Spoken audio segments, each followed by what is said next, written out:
Binary code is the language of computers in which words are translated into sequences of zeros and ones. Anything at all can be expressed in binary, as we demonstrate in this famous scene from The Miracle Worker. 0 1 1 0 1 0 0 1 0 1 1 0 1 0 0 1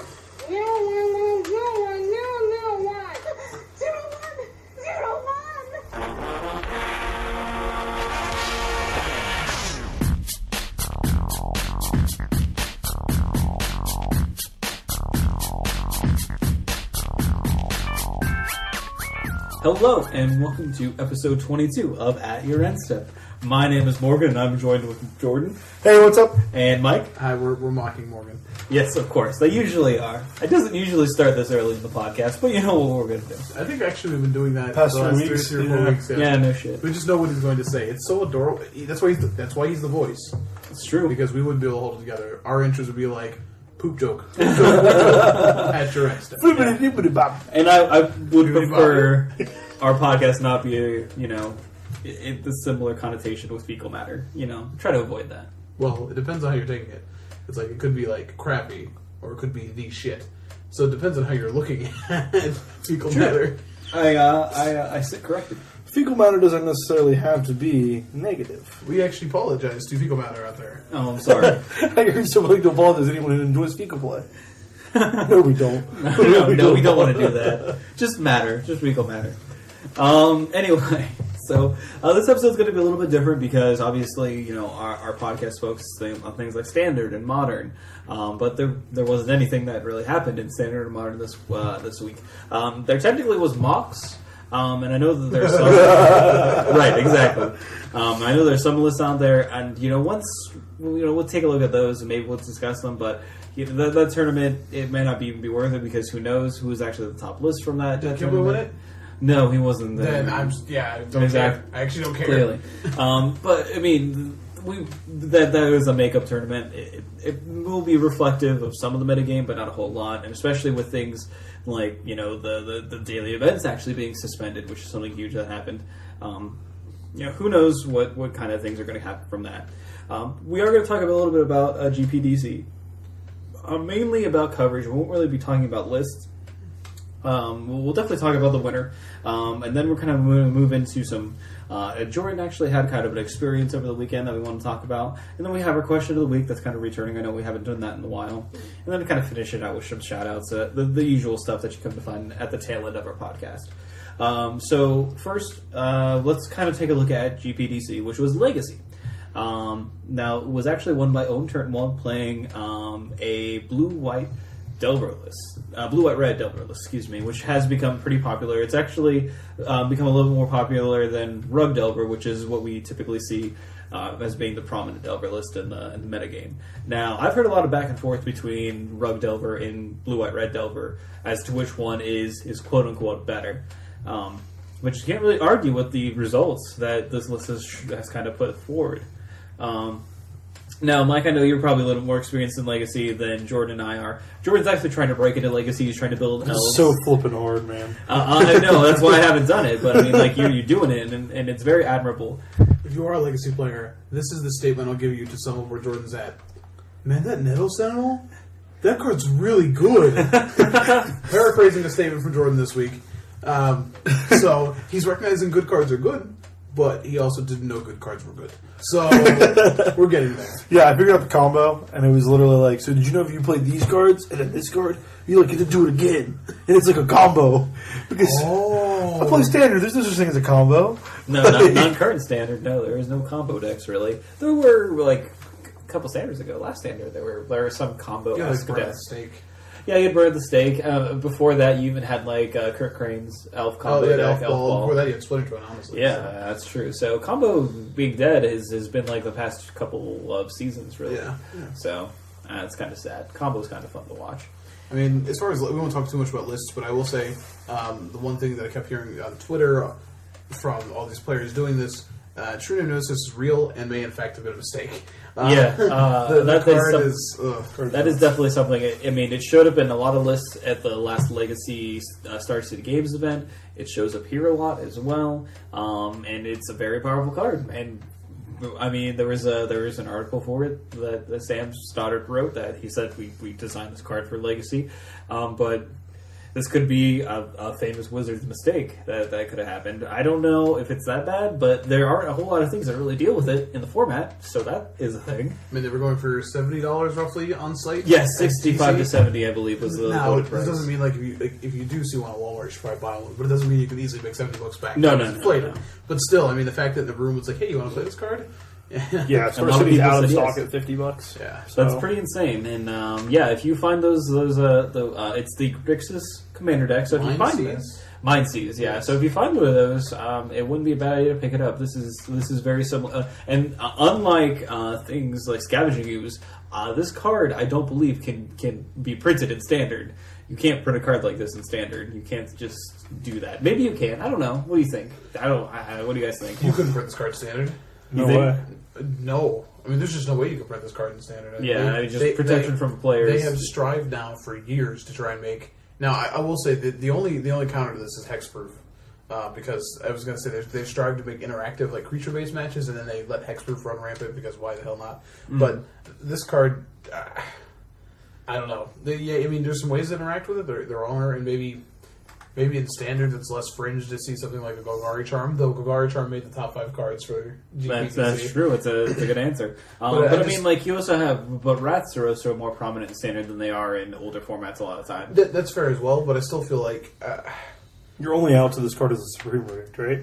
Supreme Verdict are a -1 effect. I mean, you can't block... A global -1 effect. Yeah, I mean, I don't know. I feel like never being able to target it, not being able to block it, I don't know. I would really hope they wouldn't do this because it's again it's another blue card that leads to games where you just want to play that and small counter magic and oh look, you have Delver.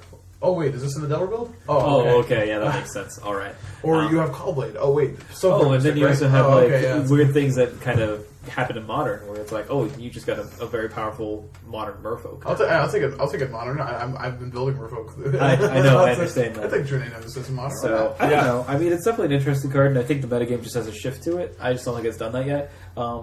It's kind of weird because it almost is like, well, now if you take a look at the only deck that really played Wraths a whole lot, which is like Miracles, like suddenly does that deck pick up popularity? Because you still have the same issues with Bug. But what's interesting is Abrupt Decay inherently gets worse the more True Name Nemesis is around. That's true. So maybe there's someone inside of Wizards that's just like, man, I want a blue-white red or blue-white Miracles to continue being a thing. Who doesn't like playing these low? Hey, it's good for our friend Elliot, right? I suppose. I mean, I don't know. I mean, Musser, I think, played...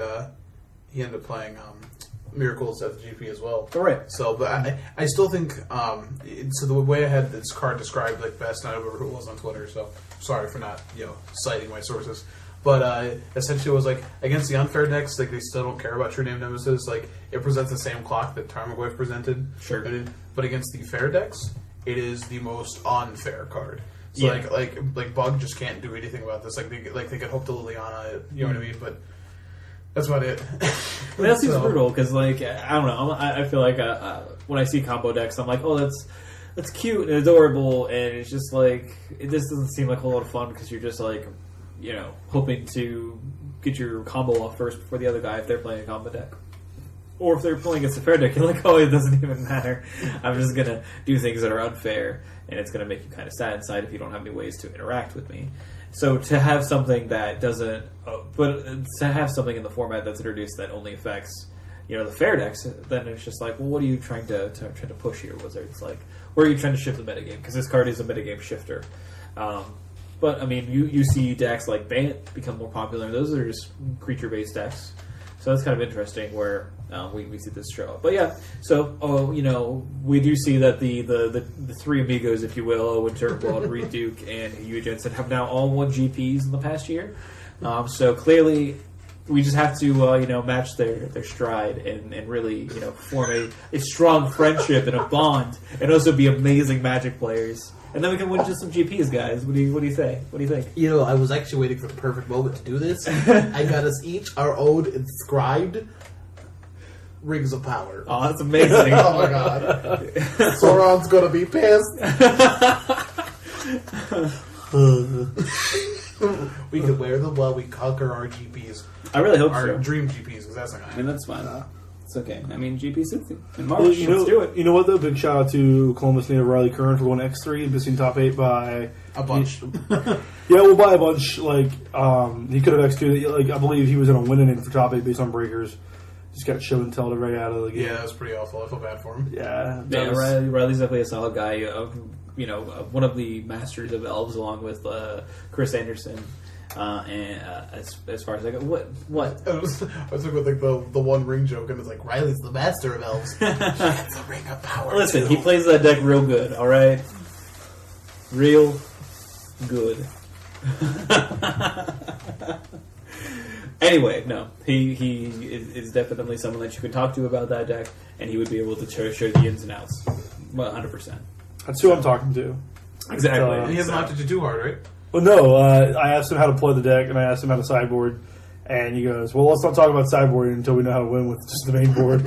So he spent about 30 minutes explaining it to me, and like I knew like 4 decks in Legacy, and pretty much after minute 10, I was nodding my head and going, sure.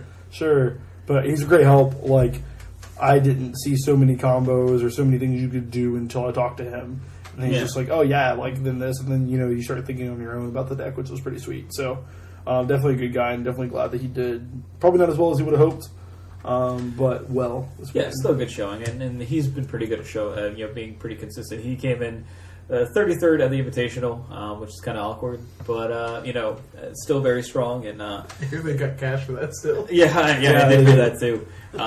But still definitely a strong Legacy player. And he won SCG Columbus in the summer, right? Yeah. So and the Legacy portion. Yeah. So definitely a strong player. Maybe we'll have him on sometime. I don't know if he could be serious enough though. He's kind of a troll, but we love him. You'd actually love him, guys. He's the best. I don't know what our podcast would consist of because I don't know how much of it would be real and how much of it would be trolling. So who knows? He'd actually probably record from underneath the table. Probably. Just like he probably has for its whole. It's as bridge like as it could possibly get. So, I mean, do you guys want to add anything else about? Oh, we wanted to talk about coverage. Yeah. Right? So we've just spent this whole amount of time predicating that we're not the best at Legacy. None of us play a lot of Legacy. No. And all 3 of us still know that the coverage was garbage. Right. Now, okay, so I'm going to actually, be thrown up. I didn't watch any of the coverage, so I'm going to let Mike and Jordan You're talk not about any this. worse off.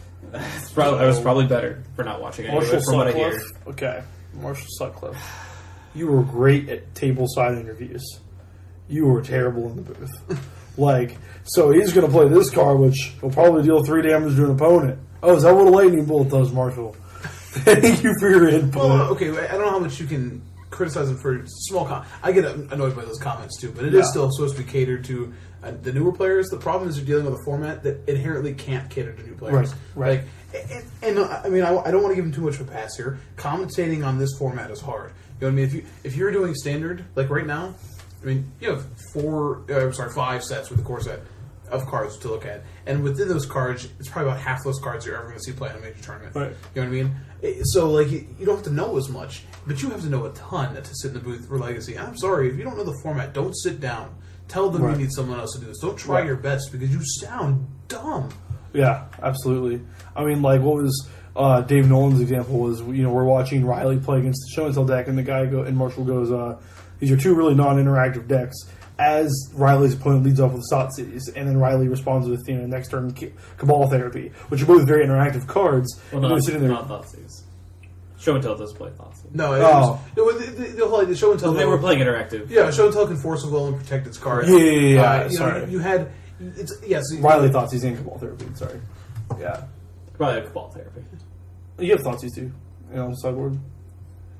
I play 75. Yeah. But either way, it's just like you're making that. Your point stands. It's like well, they just really have no way to interact with each other, making this combo. As they're interacting. It's like Riley's like, let me write down your hand so I know how to play this matchup based off this Cabal Therapy that is interacting with my opponent. Right. Now, not interacting in the same sense. They're not fair decks. Neither of them are fair decks. You're not going to Doomblade a guy mid combat or anything like that. Right. But I don't know.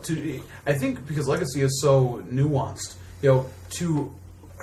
again, we're trying to bring it down to newer players, so I get this to some extent. But trying to like reduce these decks, like show and tell, isn't just like shuffle it up and hit your show and tell.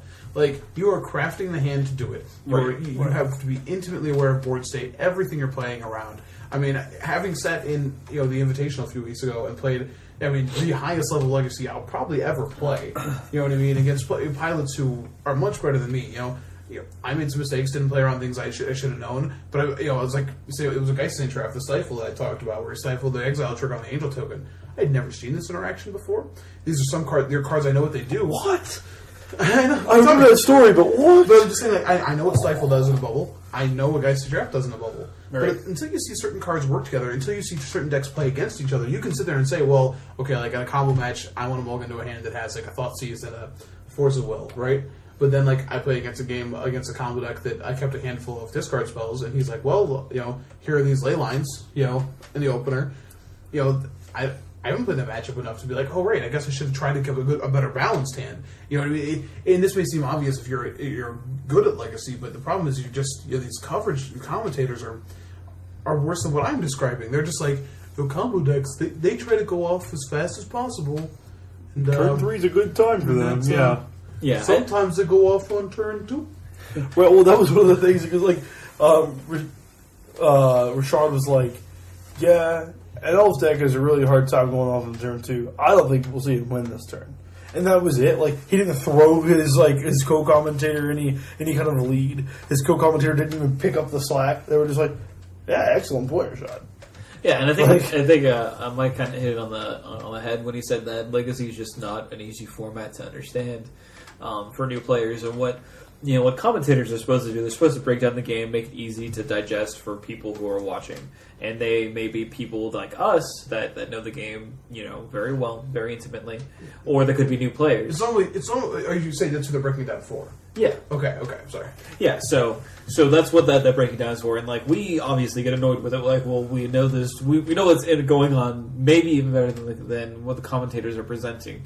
But it is very Legacy is super. Yeah, Legacy is super hard to break down. Yeah, because you have to know. I feel like with Legacy, you almost have to know like all of the cards in Legacy to even understand what's going on. Sure. And you're just like, oh, well, this like there's some weird cards that are that play on like the Omnitel list that you don't see anywhere else. Like there's what's that Ants card that they play? Oh man, I can't remember. The one, God. But anyway, Release the Ants, right? Yeah, Release the Ants. Yeah, Deal 1 Clash. Yeah. Yeah. So people start talking about this card in this test, and I was like, I have no idea what that does. And I look up the card and just like, oh, what does this do? And so you understand how Omnitel works and like everything that you can do with it. You don't understand the relevance of that card and everything like that. So it's very hard to be like, okay, well, this is what every card in Omnitel is, and this is why it's important. And like, you don't have that in Standard. Standard's like, well, Doomblade's good because it kills a creature. Like, it's super easy to break down. But the answer to this, then, is who you have in the booth. Now, generally, in any sports situation, you have two, right? You have generally a former player, okay, who knows the game very, very well. And then you have your color commentator, who's able to turn it into a story, turn it into something entertaining to watch. I don't know who's supposed to be who in the booth for Wizards. Right, the only time you ever have any of that is when you have like Kibler in the booth or LSV in the booth, and then they're like both all wrapped into one. I know, it's very nice, but see, the thing is, and Kibler actually brought this up in his article. He actually, wrote an article about coverage and wrote an article about GPs, I should say. Coverage was a portion of it. He said that, with most sports, like you said, you have someone that's a former player. Well, with Magic, you don't necessarily have that advantage because former players, in sports have to retire due to, wear and tear on their body. Wear and tear, guys. It's a Magic card. Alright, I'll move on. I'm sorry. They just gave me a look like, shut the fuck up, Maury. Anyway, wear and tear on their bodies or something of that nature. But you don't really have that in Magic. You don't really have that Magic. If your mind can process what's going on the table, you're probably wanting to play rather than wanting to talk about it.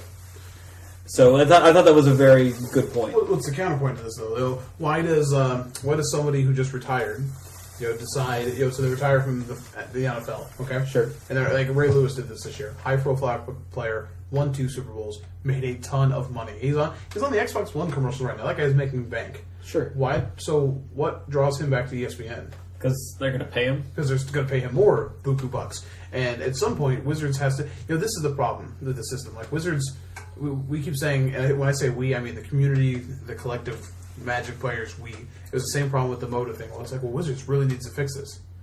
No, they don't, because they're making so much money. The fact that they are fixing it is nice, because they literally could just say, I mean, why? You're still paying us the money to do this every day. Your economic vote. We had 1,700 players show up for a Legacy GP in Washington, D.C. I mean, that's astronomical for Legacy. You know, that's a big number. That's a big number for most GPs right now. Yeah. Okay.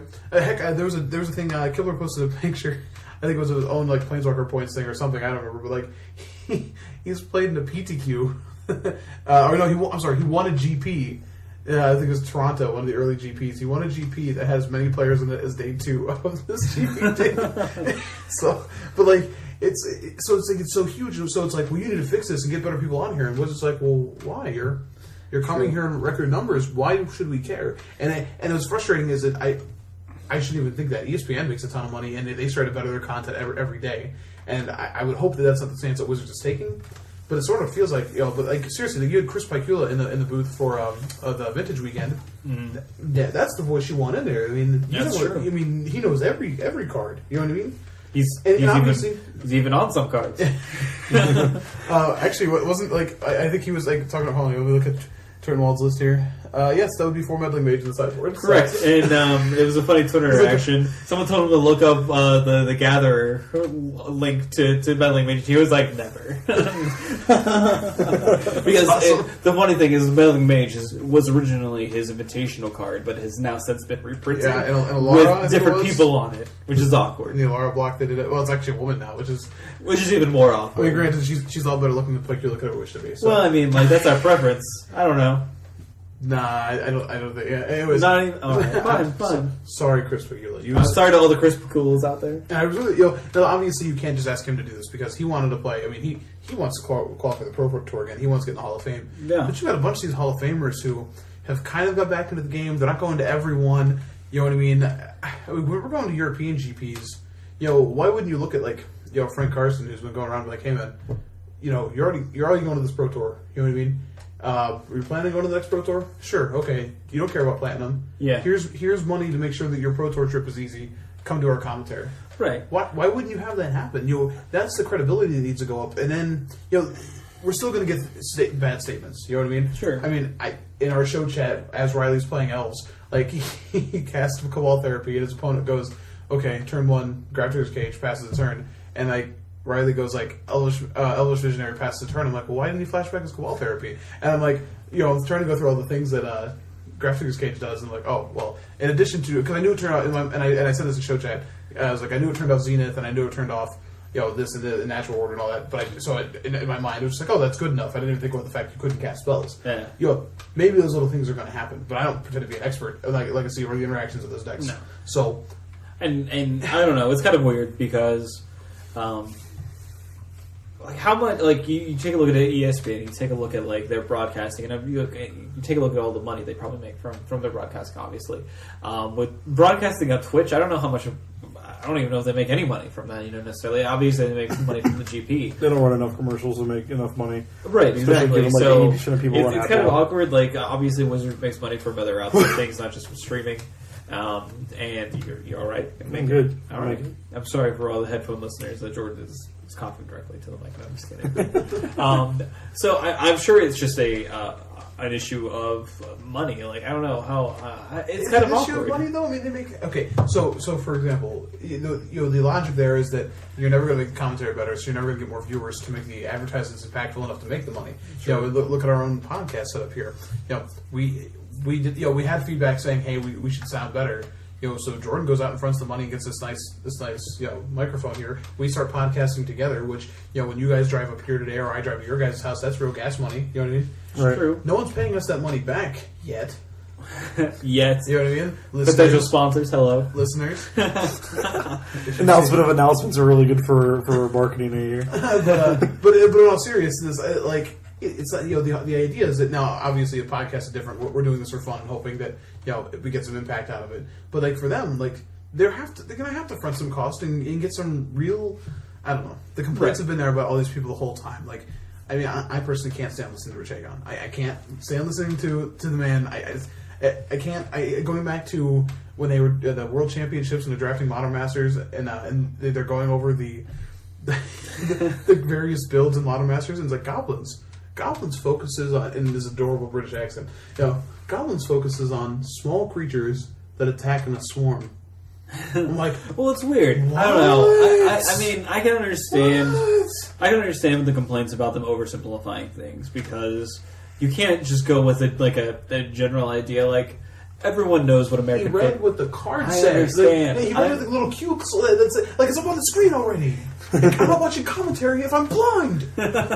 It's weird because, like, in sports commentary, people know about baseball. People in general know what baseball is. Right. If you're You're not getting there randomly. right, they know what football is. So Man, this baseball thing, this sure looks exciting. I've never heard of it before, but I'm going to start watching. But you can't say that about Magic. If you are just a new person tuning in to GP coverage or Pro Tour coverage, you might not know what Magic is. But you just negated what you just said, though. Like, Who does that? you're not going to just be like, I literally would have never heard of a person who's just like, well, I'm going to fire up Twitch today and see what random esport I can watch. But you never know. Like, that has to happen. Are we appealing to that crowd, though? That crowd of 10 people out of 2,000? Yeah. Wizard seems to be. And they're probably That's high what I anyways. think they're Let's face right. it, they're probably Right. high anyways. They're like, oh, this is boring. I'm a Mario Party boy. But I mean, like, I'm just pointing out that. From the shard of, Or fuck, I mean, But we don't know how many. Ravnica. Like, we don't know how many of those people. Like, how many people there are of that.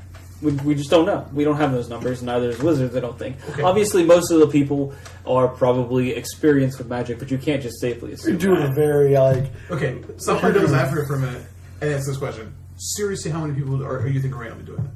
I don't know. Morgan McCarl. I honestly, 4,000 people people are watching. actually doing 4,000 people watching a GP. How many of those are randos on Twitch? Yeah, okay. I have no idea. I couldn't Keep even in think mind, of a Magic number. is never the featured game on the front page of Twitch. Keep that in mind. I don't know if that's accurate. That's I've seen Magic on the front page a lot of times on Twitch. Individual streamers, the Pro Tour. You might see the game itself, right? You see a link to the Twitch stream. You see like when you an log on image to of the stream. Twitch.tv, like Yeah. Magic's Wizards page is not the actual. During the Pro Tour it was. Okay. During the Pro Tour it was because he gets a lot of coverage. Sure. GPs are usually on the bottom bar that are like the other streams that are popular that are going on. Okay. Yeah. And sometimes Star City even gets up there. Maybe. On Saturdays, it's standard. Let me take When this a there's step literally further. nothing else going Let me take on. this a step further. I'm not justifying it. I'm just saying that No, that's what that's they're actually doing. exactly Sure. what you're doing is justifying. I'm just trying to play devil's advocate. Hey man, I mean, like that's- 9 folks out of 4,000 really need to know what's going on. What does Twitch do besides, honestly, besides stream games? No, I mean, they don't do anything else there. They're an offshoot of Justin TV. Oh, right. So, inherently, the fact that you typed Twitch into your Google search bar Sure. implies that you are already looking for a game, and therefore, the chance of you never having heard of it's like going on there like StarCraft. Is that? Am I saying that right? I can understand. All right. League of So Legends. fair enough. We will go with the fact that Magic. if you are watching Magic coverage, you at least know what Magic is, but it does not mean that you know everything about Magic. Of course not. Sure. It's either the most base commentary in the world, like, well, this True guy has one gets flying. beat. Well, this guy has flying, and this one doesn't. So it looks like he's going to win. Or it's the other way, where you said like they're like, well, I don't know if the Elves player can win on turn 2. There's no discussion of, well, if he's able to hit these cards and like he's really looking for this card as Right. it's literally either like the most simplistic thing in the world or the implication like, well, you know why, viewer who can't see his hand, you know why he can't go off on turn 2, right. and then it's like, by the way, I'm crossing my arms and doing the smug sit back. Yeah.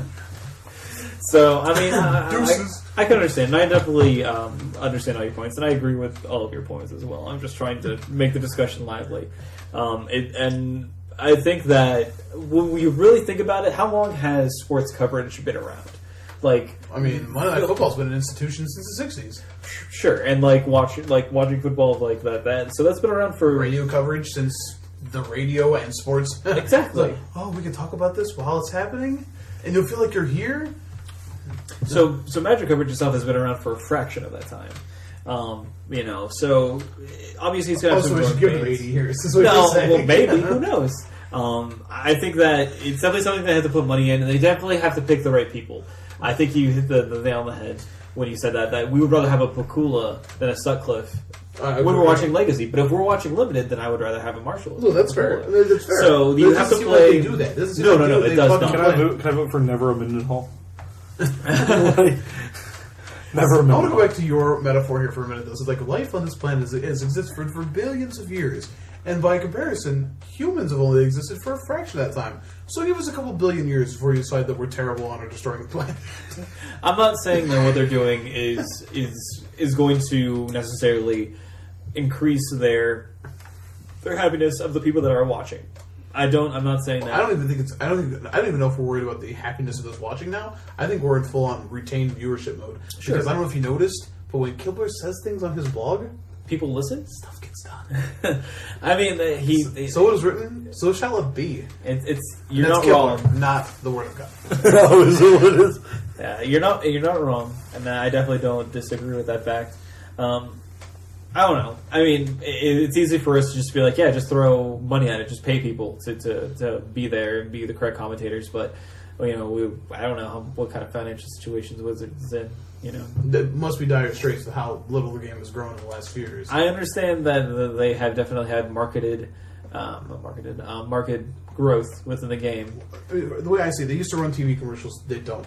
They used to run even like certain like web stuff. They don't do as much anymore. You have like Walking the Plane. That's about it. You know what I mean? And who knows how much funding they actually get from Wizards? I mean, for doing that. and that's fair. So let's be honest and just say that there's an advertising budget that existed, and right? it's not there anymore. Or or it's not being used. it's not being used correctly. That's for sure. I mean, Twitch is obviously the way they're going. But, I mean, why is it that their ads are literally like a picture of like Card Kingdom? Right. It's bringing you coverage of the Pro Tour, and it's Marshall Sutcliffe reading that over a cue card. But like Cedric Phillips gets up from his stream to go to the bathroom, hits a button, and we get like an actual commercial with like like video and narration, and he comes back and he's like, "Oh, commercial over." And it's like, so this guy's sitting in his home, literally in his home. He just went to piss. So he has better advertising potential than Wizards of the Coast. It's definitely odd, and I think an internet medium is definitely weird, and who knows how they monetize that. But you definitely are right that they don't necessarily they make profit. I know how they monetize it. It's in views and clicks. To be fair, Twitch TV did partner with CBSI Interactive, and that's been really big for their advertising game. Now, the same thing you said, why isn't Wizards reaching out to CBSI and going, right? hey, I mean, like... Things could be done. Things aren't being done. I mean, I guess for now, let them work with Moto. And, yeah, they definitely have a lot on their plate on stuff, and it's really interesting because I don't think they've really been pushed by their player base recently as much as they have been now, where they were demanding like, "Hey, fix this." yeah. There's so many of us now. We all want to use this. Please fix this. That's a fair point. With the growth comes this voice that maybe you didn't have, or could be easier to because Easier to snuff out, Literally, yeah. Wizards' explanation for everything is like we're working on it. Things will happen in due time. And it's like other companies since the inception of especially Magic Online, but since Magic itself, not paper Magic so much because there's not really competition. Not that counts. You know what I mean? No. But like online, and I think Kibler might have talked about this a little Oh bit yeah, too. Kibler definitely talked about this in MTGO. I mean, since then you've had just the rise of Blizzard alone, where they're just like, oh, you have a problem? Talk to one of our live GMs we're paying, so you can and it's just like the GMs and Moto were like, yeah, that works. Yeah. Well, let me link you to a page where you can wait 3 days for product reimbursement. I'm sorry you had an issue. And it's like, cool. Thanks. Yeah. And definitely things where the growth of the game is breaking infrastructures that they've built in, right? And where they just have to fix it. They didn't have this years ago. I mean, they had the PTQ this last weekend, and you the people who got in the PTQ, it's a new PTQ, yeah, right? That's the way it works. Like they literally don't have the memory saved from the PTQ last week to give people the same pools back, or even recognize the deck that they registered. Which seems insane to me. Like, you get a new pool? Like, if you were X2 or better, you get into this new event, right? Meaning, if you were X2, you're already dead for top 8, and now you're alive for top 8 again because of this crash? Oh, and here's your new pool. Like, what? like, if you're the undefeated guy, like, you can't be okay with that. Oh, right. No, not at all. Like, Because in Theros, more than likely you were undefeated because of the bombs you had. Yeah, most certainly. certainly. I mean? So I just... Yeah, it's insane, and it's a good thing that they're doing some things to fix it. The scary thing is that we were talking about this last night. The next series of PTQs got released. through around March. There are some outliers. Yeah, some outliers. for foreign PTQs, but for North America, it's through March 9th, I think. No Magic Online PTQs. Not a single one listed. And there probably won't be. I fully believe that there won't be any Magic Online PTQs. When you said that, I was shocked, but I thought about it since then, and you're probably right. Because they would have to, if they have even if they are managed to set up like new servers and a better system for like storing and coordinating their data from these events, they're gonna have to beta it on, and I feel like if it's like, hey, we're gonna do this PTQ, there's a good chance it'll crash. Come play in it. You know what I mean? And it's like they won't be able to do it and actually offer a Pro Tour invite because it won't be a credible Pro Tour invite. Right. And we're not going to be able to get people to pay for it. Yeah. You know what I mean? Right. Let me look at all the free reimbursements they had to do and all the stuff they had to give away during their first beta client trial of this new one. Like, hey, here's free Cube Tuesday. Our bad. You know what I mean? Like, right, exactly. So, and they're not even ready to make an announcement about the online situation until near the end of the year. So, if they're not ready to say anything right now, then there's just not going to be online PTQs, which hurts a lot of people. But it obviously is hopefully for the greater good, because that's what we want. I don't know if I can get behind version 4 yet, but I definitely want a more stable Magic. Terrible.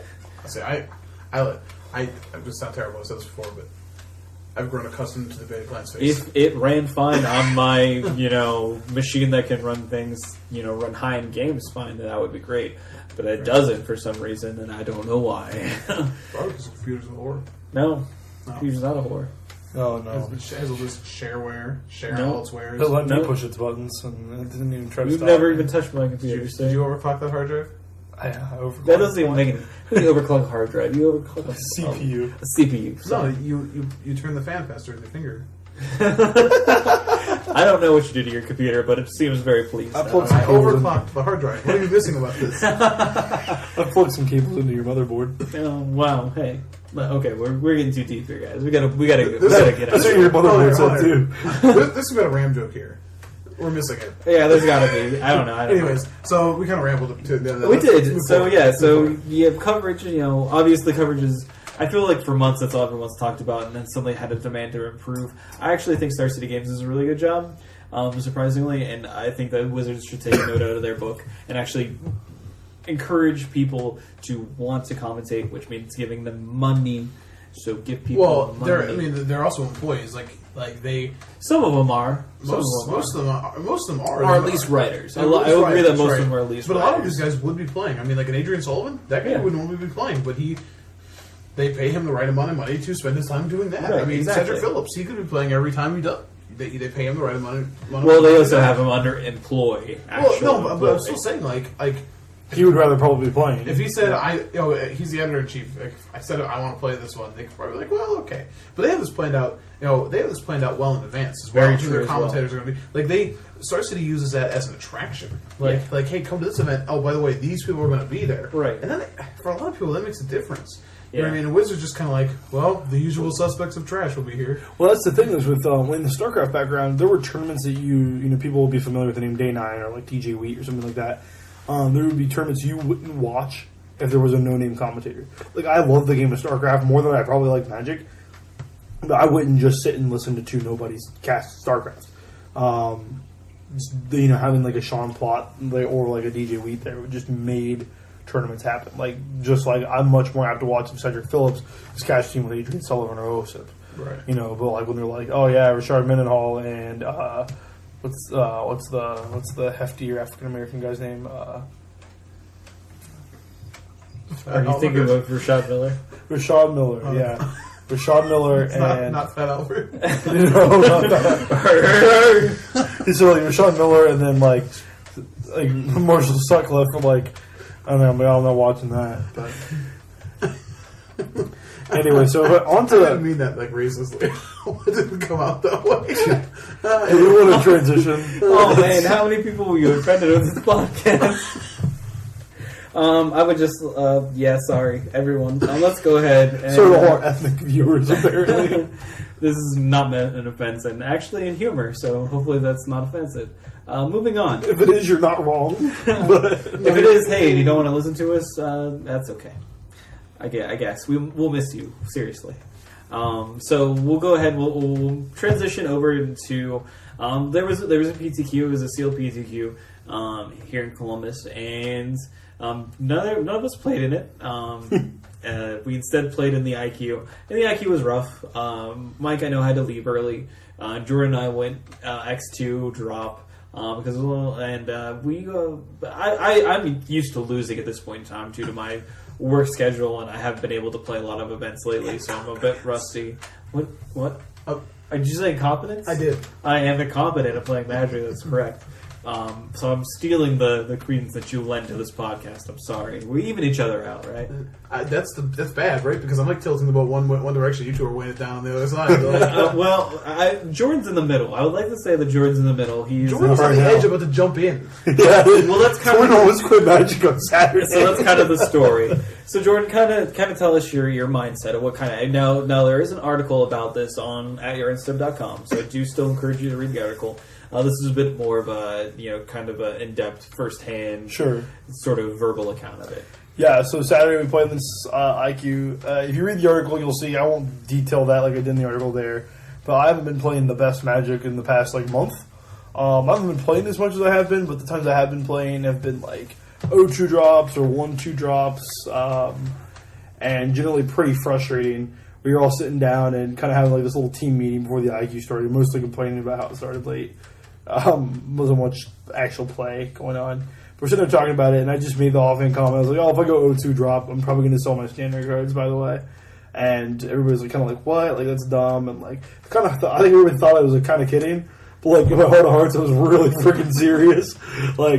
Not funny. I was just in this really, really bad mood. It wasn't a bad mood. It was we're like, hey, this, and he's like, hey, you die. And we're like, oh, well. Yeah, Morgan made some offhand comment about something. I don't even remember. And I snapped at him hard. And I was like, yeah. And then Morgan and Mike's like, so what's wrong? I don't want to talk about it. Even though I brought it up and said 30 words, I don't want to talk about it. I was like a woman. It was terrible. Wow. Okay. Well, hold on. Let's roll it. I'm sorry to all our female listeners. Jesus Christ. Listeners, you white male Anglo-Saxons, you're okay so far. But yeah, and so I determined that I needed to at least win one match in this flipping tournament. I win the first 2 rounds. To what I think I played well. And I think Mike and Morgan kind of talked me off an edge enough, and then I went 0-2 the next 2 rounds to Mono Blue Devotion while I was playing Esper, and I just kind of lost and sideboarded incorrectly, maybe looking back on it, but it was pretty upsetting. Definitely not in a good place. And excuse us. It was pretty upsetting. I kind of had a bad rest of the night. We went out to eat, and I was kind of I was in a fine mood because we were eating. But I went home. I was pretty bitter. I kind of didn't really talk to anybody. Kind of had a weird Sunday. I'm still not sure how I feel mentally about the game. I'm going to play Modern tomorrow, and hopefully I win, and that'll make me happy on the inside. But I don't know. It's a very interesting and compelling thought. Because obviously, I think that you and I, as 2 different players, we definitely take losing a little bit differently. I'll say I'm not a very tilty player, at least outwardly. I definitely am more of a person that is someone to take the blame onto themselves as far as making bad plays, because I know that I don't. Well, I don't think I'd put the blame on anybody else. I was like, yo, Mike, you're the problems with my Magic. I said in my article, I suck at Magic. I don't know what you mean by that. No, but I mean, it's definitely something that I definitely internalize. Sure, you don't express it as much. No, I don't. Yeah, unless he's hungry, ladies and gentlemen. Yeah, Dear Lord. don't catch me on a hungry day. Fuck. Oh God, it's bad. That'd be a great story for a later day. But I definitely internalize a lot of my strife, and I don't let it bleed out into me being outwardly aggressive. I guess I'm more emotional. Yeah, and I just kind of that happened, whatever. Let's move on. Yeah, sure. And that's in general just how I am in my life. I'm very internalized. Yeah, I just don't let things bug me as much. I just kind of let it slide off my back. And I also know that I don't dedicate enough time to the game to necessarily be as good as I I don't want to say want to be, because then that kind of is a circular kind of thing where it's like, well, you don't dedicate enough time to be as good as you want to be, so you won't ever be as good as you want to be, so you won't dedicate more time. It's kind of weird, but anyway, I definitely know that I could be better if I dedicated more time to the game, and I just don't, because I just don't always have the time to do so. But I think with you, you definitely are. You definitely have your feelings more on your sleeve, and you definitely kind of put them out there a little bit more. Also, I think we set different expectations for ourselves. Sure, because I know you're a very competitive person. You used to do sports in high school, things like that. Yeah. And that you have a very much so a win. Or, like, second is just I hate first, losing, last place. Right, I hate losing more than I like winning. Exactly. And I think that like, I'm not a very competitive person. I actually don't know why I play Magic. I guess I just like hang out with friends and stuff like that. Yeah. Cards are pretty. But I definitely know that you have that competitive sort of aspect about you, which definitely lends itself to allow you to tilt a little bit more. Yeah, sure. And that's definitely what the past month has been, especially Saturday. We just tilt. Like I lost that round against Mono Blue because I sideboarded wrong, and then like I played Mono Blue the very next round and sideboarded just the exact same way. And like I even was like, didn't work last time, but hell with these Blood Barons, I don't need them in my deck. And like that's a really good card against Immutable, by the way. In case you were uncertain, Blood Baron's pretty sweet. So you're saying a creature is good against a creature? It's crazy. A bigger creature is good against a smaller creature. Also one that has lifelink? Oh man, I wouldn't have never guessed. Who knew? But so like that was kind of what it was like. Honestly, just straight tilt. I was offering people like I was like $400 for my Esper deck right now. Like, $450. Yeah, he was literally going. I was there with him. Morgan took me to Subway to calm me down. I'm like on the way back. He's like, "Yeah, don't sell your deck." And like the very next person I saw was like, "Hey, Esper deck for $400, sleeve box and all." And like it was not good. It was definitely interesting because I think that we all kind of have our times with the game where we're just don't win, and we just are just questioning why we're even playing the game. Like, what are we even doing with our lives? Why are we dumping all this money and time that's and it. energy? I always said, like you said, you don't play as much as you want to. I'm kind of playing a ton. Right. Like, but, Mike and me are kind of playing the same amount of rate. Like with Cockatrice a lot. Well, you don't play a whole lot right now. I'm going to be very honest, not nearly as much as you play. Yeah, well, yeah. So I play a ton. Right, like I played with Moto a lot. Played in Cockatrice. Play in weekly events like not FNM in addition to FNM. Right. And like I had this bad run in like a format that like it's the format we play, right. you know? And that was kind of just like, what am I doing? Like I could go get a second job and just make money, you know? Or like I could get a girlfriend. That sounds like it's a novel idea. But just so everyone knows, you can't have a girlfriend / wife / partner and still play Magic just fine. High five for the podcast for those who do. By the way, I didn't high five. In case you were curious. But, I have a teddy bear. His name is Wrinkles. But, his name is Wrinkles. Anyway. Cut. Done. Out. I did want to thank, Mike and Morgan, and then, Elliot and Matt Suggett, who everybody but Matt's been on the show in one form or another, just because Elliot loses his top 8 match of the PTQ. Like, he's in top 8, he loses. We're bullshitting with him, like, hey, man, you suck, whatever. And he actually just, takes the time after he loses top 8 to tell me that it's going to be fine, and that, things that I'm doing wrong are fixable, and then he's going to help me. And I was super impressed by Elliot, and that, dude, I would, based on, on the way I am, losing is, I hate losing more than I like winning. If I lost in the first round of a PTQ top 8, I would be unconsolable. Right. A rage of anger and fury and then alcohol. It would just be the worst thing ever. And Elliot took some time to say, hey, it's going to be fine. And then you guys the same way, hey, you're not going to win games when you're this upset going into them. Is what Mike said to me before the first round of the IQ. And then Matt on the way home was like, well, if you want to stop sucking, you should probably just not. Coming from Matt, that meant a lot. It's just you'll be fine. So it's interesting. Dave was, Pro Points was kind of saying he's been there before on these bad runs, and he just was like, I'm the worst Magic player ever, and he's the best Magic player in our group by hands out. I've seen the meltdowns; they're pretty hilarious. Involving yelling at children at game day, right? Is that that doesn't even do anything? This is stupid, Dave. It's literally casual like Kids Day. I don't care. Don't bring that trash in here. Dave, you lost. I know. It makes it worse. So like, this is like introvert Dave Nolan who like This is Dave who went to Dublin for the Pro Tour. Yeah, like 3-time Pro Tour. Dave Nolan.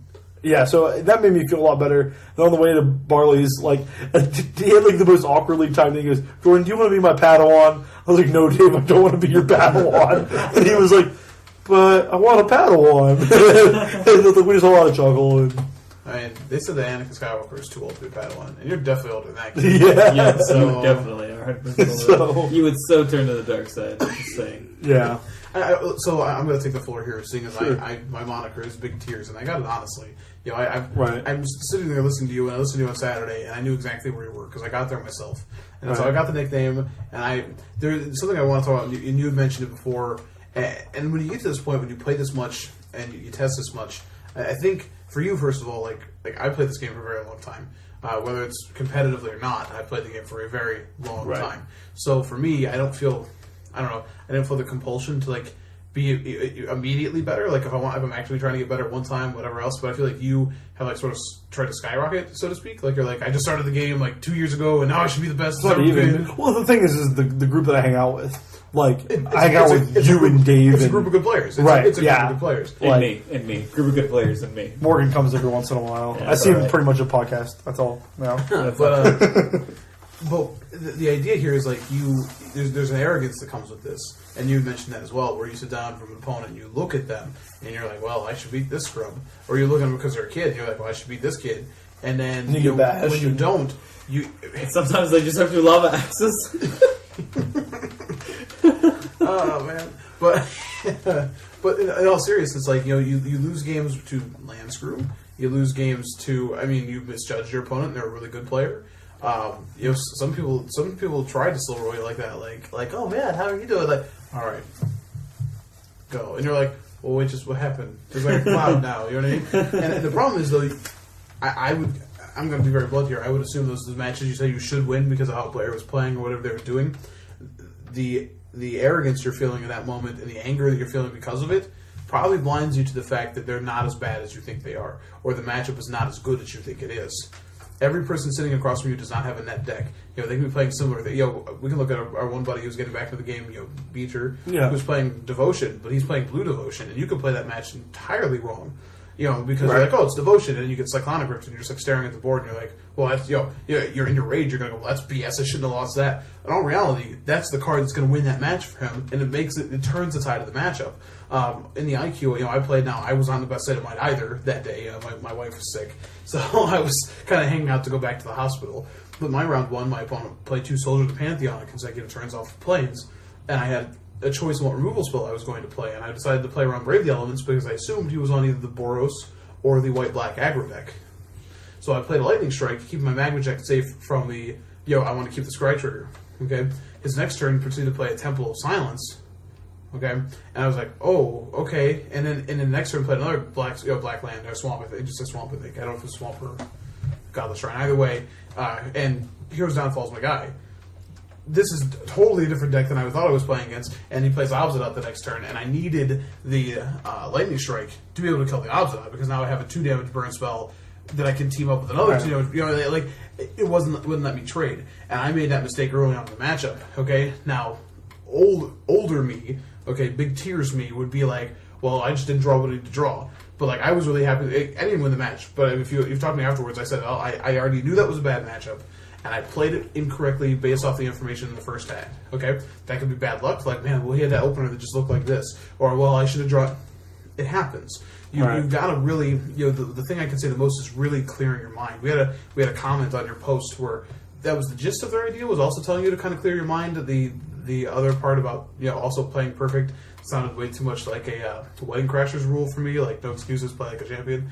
But and perfection, I don't think is attainable. As I said to you, like, you can't just play perfect, because you can play perfect and lose. And it won't feel perfect. And you won't feel perfect, and you may actually not be. I surmise it's actually nearly impossible to play perfect. You can think you play perfectly, but you don't. You know what I mean? You have no idea. Like, I guess if you're playing a game where you know the entire contents, like, in order of your opponent's library and their hand, then you could, by definition, play perfectly. But it's not like chess. You can't memorize the moves. You know what I mean? Right. But there's definitely a point to this, taking your emotions out of it. Understand how you lost. Don't just you were tilting. You said it was full tilt. You're not understanding why you lost. You are saying things like, "Well, I should just win this matchup," or I think it was the 50K where you had the picture of the guy with the 3 or 4 miscutter hydras. Yeah, fuck that game. That's bad luck. You know what I mean? Right. But as I tried to say to you then, and you brushed it off then because you were mad, and the whole point that card even exists in his deck is to do that to you. Should he see all 4 at exact time? Hell no. And that's bad luck, and that can make you angry. But you can't say that you should have won the match, because you shouldn't have, because he saw more sideboard cards than you. Guess what? He's going to win that game. Right. That's how the game works. And it takes... It's not easy. I've really had to work on it. My wife harasses me all the time, because I've looked at things outside of Magic as like, you know what, turn off big tears here for a little bit. Think about this. And she's done it too, which is hilarious. You know what I mean? You really have to be able to separate and go, okay, why did this happen? You know, we both are. I'm a traffic rager. You know what I mean? Like, God, why? Go faster! Go to the. I can't control that car. I can't control the lights. At some point, you have to stop, or you're gonna have a heart attack. Your blood pressure's gonna go through the roof. We're both already fat, man. We can't. We can't afford this. You've got to look at the game differently. Now, if that means taking a break, okay.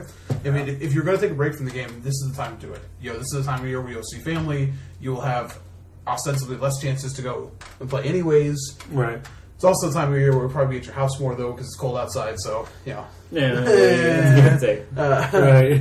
But, you know, I think the other aspect that I want to talk about this on here, you know what I mean? I don't want to take over the whole conversation here, but I think it's something that we have access to that I didn't have access to when I was in high school, and I know Dave didn't have access to, you know, for the most part, you know, before. We're a real team now. We have a team with our Cube group, we have an actual team through Comic Town, and we have a team through the podcast. Okay? Right. Now, obviously, one of us in the podcast is much better than the others.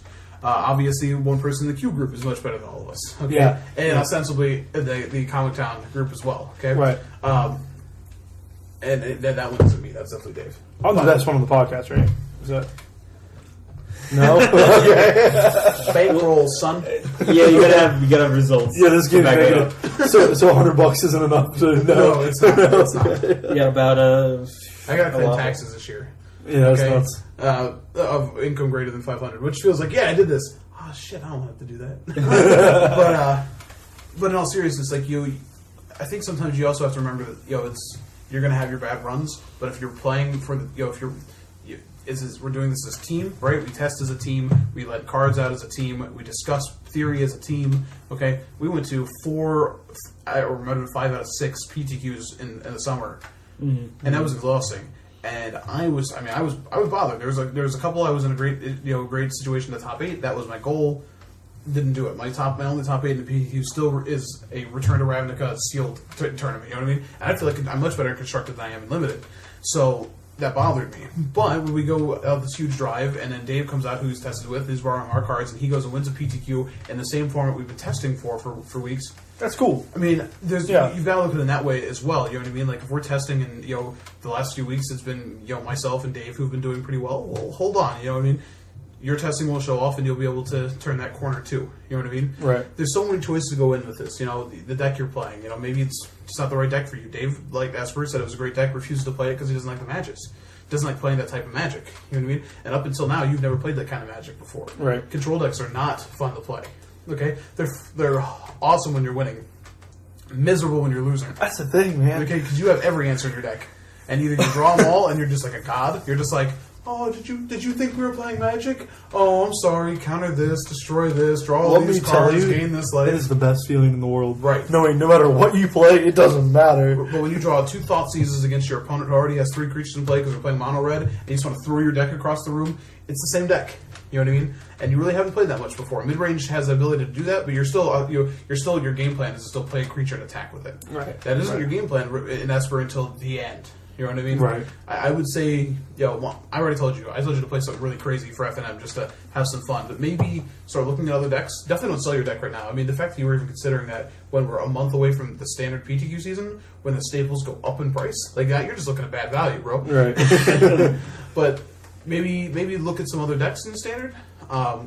Between my deck and the devotion decks we have players running, and even the mono red deck, you have some decks that you could be like, hey, can I trade your deck for a night? You mean? Right. And that would happen, and you could just try something new. do something that's reducing your, if you play a match where you with a deck you're not as familiar with, like I said, if you play with a really crazy deck, it naturally allows you to feel less attached emotionally to the win or the loss, right? Like, okay, I lost. I don't know this deck that well. That's fine. Because you right now are at a peak of emotional attachment and are adding stress to that. So it's just like every win is like your life, and every loss is like your death. You know what I mean? Just like, well, this is the one. This is the one where I just walk out into traffic. I'm going to walk out the doors of the convention center, and I'm not even going to press the walk button, and the little bird's going to chirp, and I'm going to die, and that's what's going to happen. Okay? And then they're going to hit me, and my car's going to fly up, and be like John Woo and little doves. And it's like, caw, caw, caw, caw, boom! It's all slow motion, if you didn't figure this out, you know?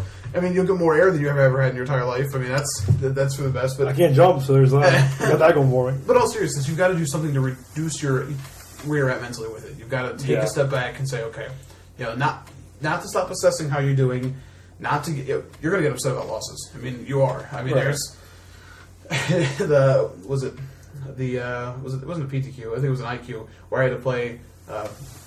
We had a father and son who were coming to our local shop for a while. Yes, correct. Did not bathe, and the father did not tell the son not to touch other people's things. It was rough. It was Talk about the kid that when he was shuffling your deck, it was just like jamming pieces together. And when he would mash your card, he would literally mash your cards. It was bad. And I was playing Nye at the time, and we were playing a mirror match, and it was the first round. And he was playing very slowly, and he drew much better than me.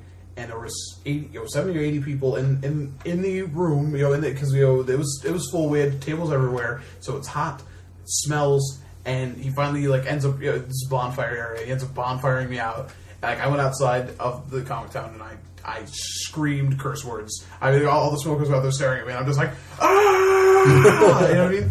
That wasn't very controlling of big tears, but that's gonna happen sometime. But I came back in and still did well. Still prized in that event and was okay with myself. So you've got to be able to take that emotion. Emotion's gonna ride high for a little bit. Get rid of it.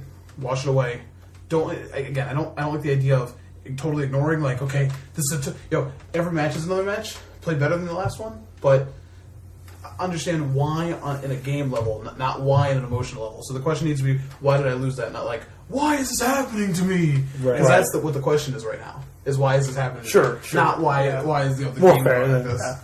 Right. Yeah, and it's definitely an interesting concept to look at. And I think I could probably do a little bit better by taking my losses a little more seriously than what I do sometimes. I think that I might let things kind of slide off a little bit too much, and I don't necessarily focus on why I lost. I just kind of move on. So it could do me some good to not just kind of let everything slide off and really analyze my play. Something I know that I do that will make me a better player is looking forward into the match rather than just looking like what I'm going to be doing, like actually looking turns ahead and what could happen, and playing around things that are obvious. Maybe I could start doing that. That would probably be pretty good for me as a player. I don't know.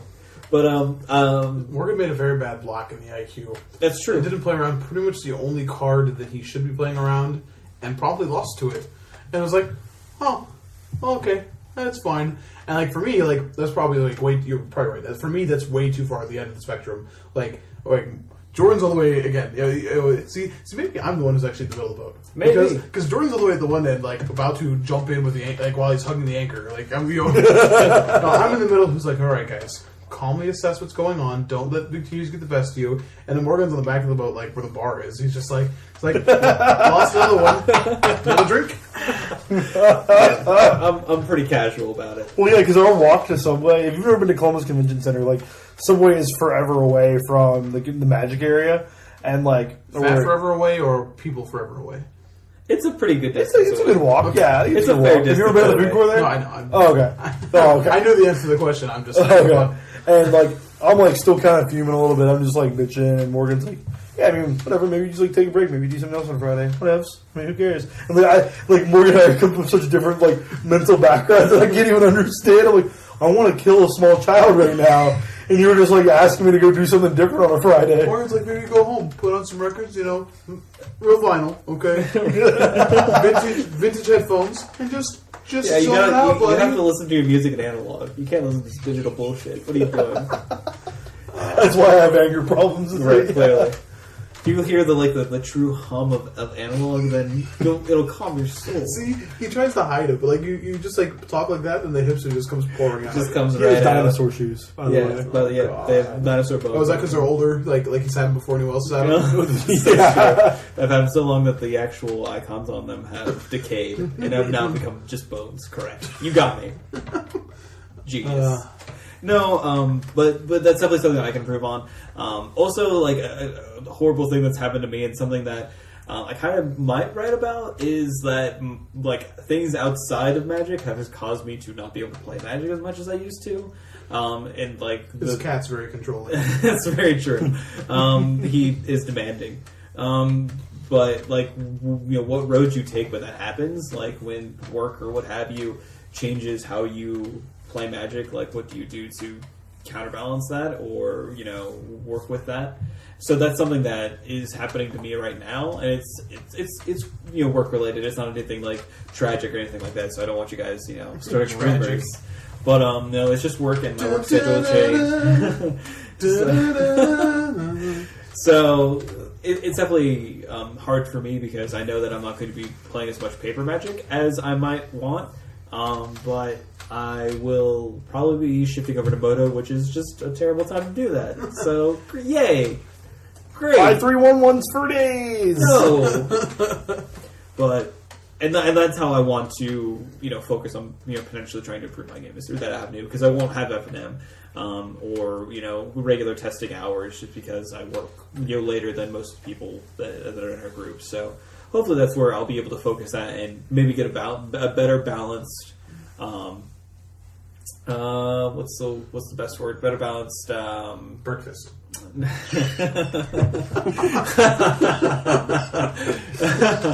Hopefully, temperament is the word I'm looking for. A better balanced temperament. Yeah, you when it need to comes care more. the You need game. to care less.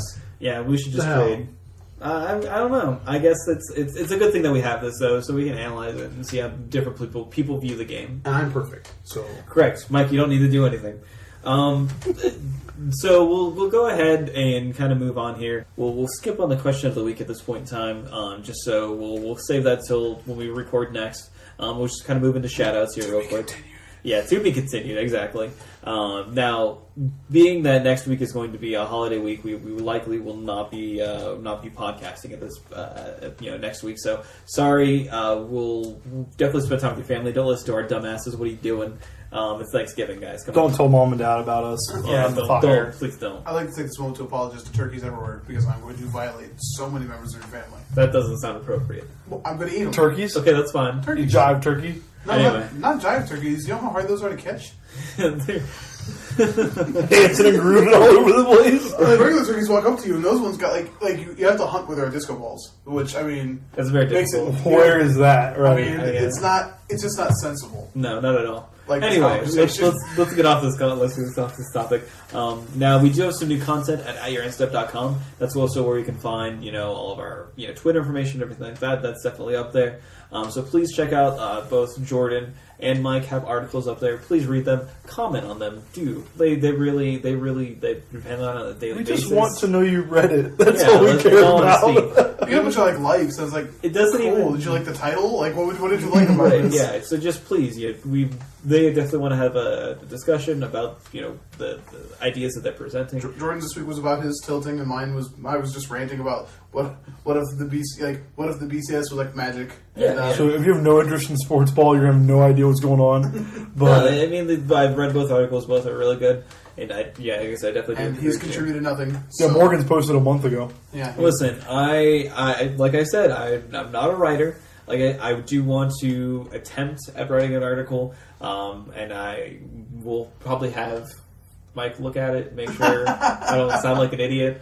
And we'll see how that goes. I'm sorry that if you guys you're really chomping at the bit for more content from Morgan, I don't think that's happening. Guys, week 34, still haven't played Magic. Yeah, because I wonder what are you bringing now? You don't play Magic. You don't give any content. I mean, your voice is fine, but it's buddy. You got to pick up a new talent. I don't care if it's juggling. This is what we're going to tell you. The question of the week is, who would you like as a new podcast host? Right? We're gonna do like You guys like me, we're right? gonna do like American Idol Right? style. Right? I don't know. I got nothing. Listen, follow us on Twitter. Check out the website. Please do so. We also have our Facebook page. Please check that out. We're always here. We definitely, if you have any comments, questions, concerns, please feel free to tweet us, write us, email us, what have you. We're here for you guys. If you guys have anything for us, ways to improve. Obviously, we definitely talked a lot about coverage. So, hey, if you think that there's a way for us to improve the podcast, let us know. But again, thank you so much for listening at Your End Step, and we'll catch you in a couple weeks. Bye.